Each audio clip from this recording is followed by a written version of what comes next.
Dwight Howard for the past 6 years in the NBA has been one of the most controversial players in the league. After his amazing years in Orlando, he's been hopping from team to team, butting heads with every star teammate along the way. So with his lows being so low and his highs being so high, it's been a legitimate debate in recent months as to if Dwight Howard belongs in the Hall of Fame. Okay, wait, before we proceed any further in this video, this is the NBA Storyteller. What's up? Hey. This video will be in collaboration with him. I cannot stress this enough. The NBA Storyteller is the most underrated channel not only in NBA YouTube, but in YouTube in general. Every part of this video that he is talking in will have been written, recorded, and edited by him. So all of his segments are basically what his videos are like. So if you aren't subscribed to him yet, do yourself a favor and fix that. Alright, back to the video. Before we talk about the non-statistical / accomplishment stuff, let's first, talk about the statistical and accomplishment stuff. In Dwight's career, he won Defensive Player of the Year for 3 consecutive seasons. He was an 8-time All-Star, led the league in rebounds 5 times, blocks twice, was second in MVP voting in 2011 behind Derrick Rose. He was an All-NBA First-Team Player 5 times and an All-Defensive First-Team Player 4 times. He led his team to the finals in 2009, beating the Big Three Boston Celtics and LeBron James-led Cavaliers along the way, and while they did lose to the Lakers, they put up a respectable fight. He was easily the best center in the league for around 5-ish seasons. He's the only center post-Shaq that you could say was the best player on a conference championship team. His defensive impact was rivaled by none, and his elite athleticism around the basket made for some incredible highlights. But, okay, I think Dwight Howard is a prime example of how much do you have to screw up to outweigh the good you did. Alright, let me give you a very inartful example of that same formula here. Bill Cosby. Yeah, we're gonna do that. Okay. People wonder, can the man still be in a favorable light for some slice of his impact in spite of everything else? Well, you know what? Society says hell no. He messed up so bad it wouldn't matter if he cured cancer. Folks say that the full stop verdict on his being, it is a no. We can no longer celebrate this man. Anyway, that's just an example in extremes here. And in no way a direct comparison to Dwight, I'm just setting the scene for how society, humans, like to make final black and white decisions. Thumbs up, thumbs down, rotten fresh. But especially when it comes to public figures, we parse the good and tease out the bad in our process of vindication or conviction. Alright, now let's take the elevator way down to the scale of sports. It's absolutely set up in this yes or no manner, putting the ultimate stamp of judgment on each competitor, and that's our Hall of Fame. At least it should be. Alright, so let's bring Dwight out to the stage here. I'm going to make a rare sports argument that isn't mired in numbers here. This argument is based on a concept. Dwight clearly had a monumental effect and presence on the league right out of the gate. We all remember it, right? Right? Maybe not? Dwight was an all-time spotlight stealer who nearly stole the NBA narrative right out of LeBron's hands. Over! That 2009 team of overachievers and energized nobodies owned the East, surprising the heck out of everybody. And of course he deserves credit for all those achievements you mentioned. But after those 5 years you generously gave him, which was the unarguable peak, it was the beginning of his real legacy, an all-time shit show. A full-blown slide into uselessness and obscurity, a slide that took every aspect of his game and turned it into a joke. And honestly, that is what we're going to remember about him. That will be his legacy. And legacy is what the Hall is all about. Yeah? The problem here is that you're forgetting about Dwight's injury problems. When the Lakers traded for Dwight, he was damaged goods, and that was responsible for a lot of the blame, and Dwight's failures have been overblown. Los Angeles was injuries and just simply not having the same mentality as Kobe. The Rockets, it was once again disagreements between two stars. Nothing we haven't seen before. Kobe and Shaq is the easiest example. And can you really blame Dwight Howard for the decline of the aging and injured Atlanta Hawks, who lost Amari Carroll, or the freaking Hornets not making the playoffs this season? Dwight was to blame for that entirely? Really? Sure, he's been bad in recent years, but the good has far outweighed that bad. Damaged goods is correct, but what you highlight is basically all of basketball. Physical capability and a player's mentality. That's the whole ball of wax. And we seem to agree that starting in LA, he didn't have either one of those. And for an injured player, he was sure busy causing a lot of locker room issues, working overtime, which yes, we have seen before. But as you very well know, the times we excuse the beef of personalities or conflicts and don't hang it around people's necks is when it's between winners. We don't generally entertain that when it's between a certified winner and a certified wannabe, or Gilbert Arenas. And furthermore, was it really even a beef, or did just Kobe let us know that this guy was kind of soft, not built for this? And starting then, and for almost a decade now, we've learned Dwight was a bad teammate, a coach's nightmare. What was true? Stanley said that you wanted him fired. I said that. Lacked heart and desire and was smirkingly selfish and ironically not big enough for the stage. That's not even considering the technical fact that his on-court game never developed, it never grew. And he was incapable of adding anything to his arsenal. 1,000 shots a day in practice, yeah? But he could never make it a realization on the court when it counted. Listen, Dwight is a perfect comeback story without the comeback. We watched the league and game speed right past him. Now he's out here talking about being a new KD in his own way. Come on. Come on. Okay, Dwight is on something else with that whole trying to be Kevin Durant shit. But let's not pretend that there aren't players in the Hall right now that never significantly improved in their careers. Plenty that never improved at all. Did Patrick Ewing walk away from the NBA with anything in his arsenal that he didn't have the day he walked in? Magic Johnson even. Never had any crazy fluctuations in any of his stats from game 1 to game 906, but that's okay. Not having improved much is fine if who you are as a core player is great, flaws and all. And before his injuries and struggles post-Orlando days, he was a great player, flaws and all. Listen, he went from a thoroughbred to a dinosaur. All the way to the point where I believe the argument on his career may very well be, did he ruin more franchises than he actually helped?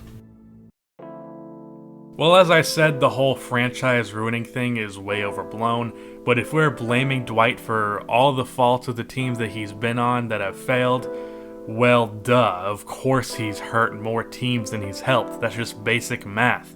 He's hopped from team to team post-prime and been on one for all of his prime. What you should look at is how many years was he a positive versus a negative. 8 years of being a positive force on the Orlando Magic, then 1 year of bad in LA, 3 in Houston, 1 in Atlanta, and 1 in Charlotte. So it's actually 8 years of positive versus 6 of negatives, and again the negative wasn't all that bad.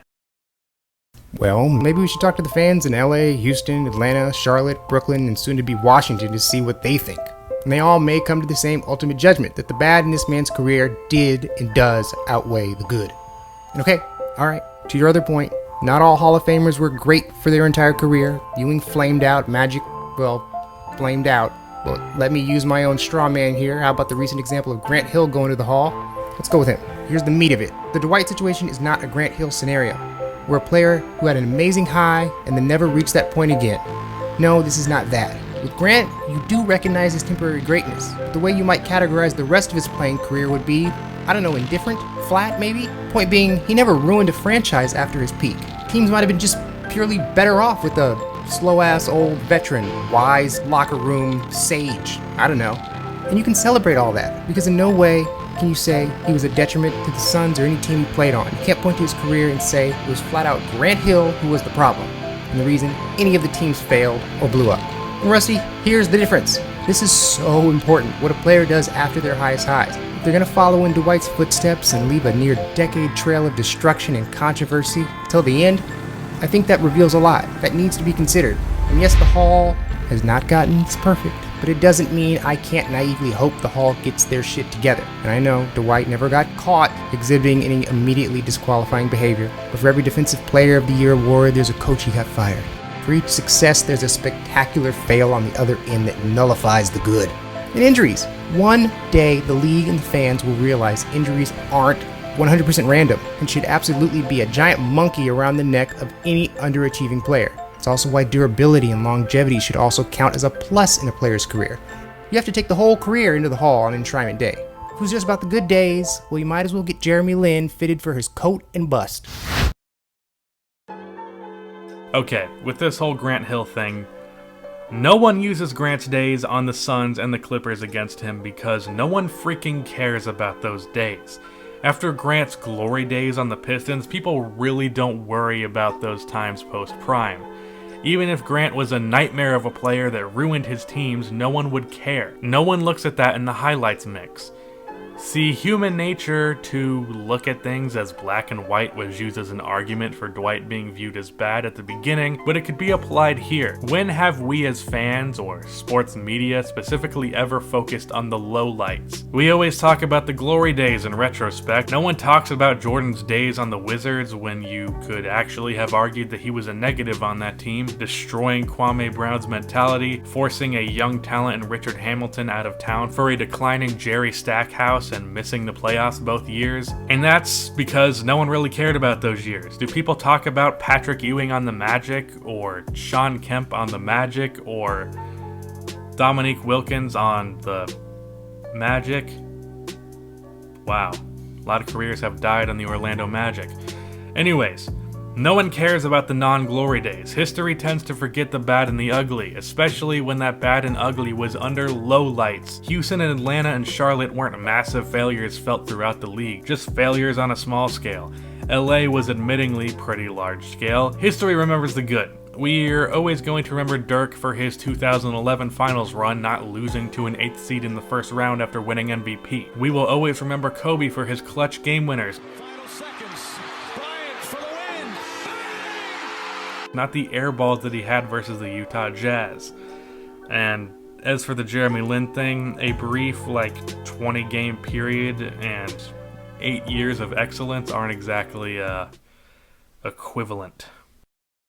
Okay, first off, I owned a Sean Kemp Orlando jersey. Second of all, yes, Jordan was an all-time piece of shit. And number 3, you are right. History and our media machine do compact things into highlight mixes and stories of the good old days, like to smash entire careers into 2 to 3 clips and moments. For Dwight, his biggest memory might be his time in LA. What if his spat with Kobe, a guy who's never gonna stop being relevant and telling stories, apparently? What if that spat and clips like this end up being one of those 2 to 3 memories? Is this the kind of Hall of Fame anecdote members sit around and laugh about? Also, times are different and the Hall needs to adjust. If this is your top 3 memory, maybe they should pass. Also, give him an MVP, then maybe. Give him a ring, then yeah. But his high was essentially being the next big thing. He never reigned over the NBA once when there was any pressure or expectations on his back. And a bit more on this Grant Hill comparison. I am going to bring this up again. It isn't just about skill. The Hall likes to honor willpower, inner strength, the ability to overcome and prevail despite opposition or even the times. Dwight bombed on that playing field too. He let fear overtake his will and growth. Barkley spotted it from way back. I never forget the day I came in here and you told me I wasn't going to be good in the NBA. And I never forget the day that Magic Johnson said I wasn't going to make it to the NBA when I was in the 10th grade. Yeah, that was pretty harsh, but it turned out to be true. He's become the face of what the Hall does not need. So hanging on to a few years where the pressure and expectations were at their least fierce, back when he had nothing to lose but everything to gain, only to decline whenever the pressure built, is not what you need to be hanging on to. From a big smiley jokey superstar to a miserable isolated drain on every jersey he donned. This implies that the pressure was higher post-Orlando, and I have to ask how. Dwight was the franchise player on the Magic, expected to lead his team, and he did. He took his team of role players to the finals. How is that not high pressure? The times he failed in his career, I would argue, were much lower pressure. In LA, he was expected to be a second option, same for Houston after his first year. Atlanta, he wasn't even expected to be an option at all, just a rebounder and a rim protector. Same for the Hornets. His highest amount of pressure came when he was a franchise player, and he succeeded there a lot more than most franchise players do. A finals appearance. Many franchise players that get less scrutiny couldn't get their team out of the second round. This is clearly arguable. Saying the pressure in Orlando, when again nobody expected anything of him, versus his star turn to LA when the world expected Shaq 2.0, and having to for the first time in his life coexist with a bona fide star. Again, in LA, do you remember this? This was the definition of pressure. Going to a new location and proving yourself as not a flash in the pan. That's pressure. It's the battle to not become a one-hit wonder. It's just not a good look. Why do you think people don't like you? You don't have to be great till the final game, but you do have to represent the greatness you once were. Dwight Howard is devoid of all of that. And besides, He and his 2009 teammates ushered in an entire epidemic of steroids. So there's that. Okay, everyone, that is the video. Let us know if you think Dwight is a Hall of Famer or not. Subscribe to myself, and again, subscribe to the NBA Storyteller. Like the video, and cue the outro music. Wait, that's it? But I've got more. I've got like 18 more pages of words here. Come on, let me keep talking. I've got like a bunch of stuff to say. It's not really about basketball, but I don't know. Come on. Come on, let me have your time. Come on. New eyeballs. I dare you play your cards, boy, you bet I'm a trendsetter too.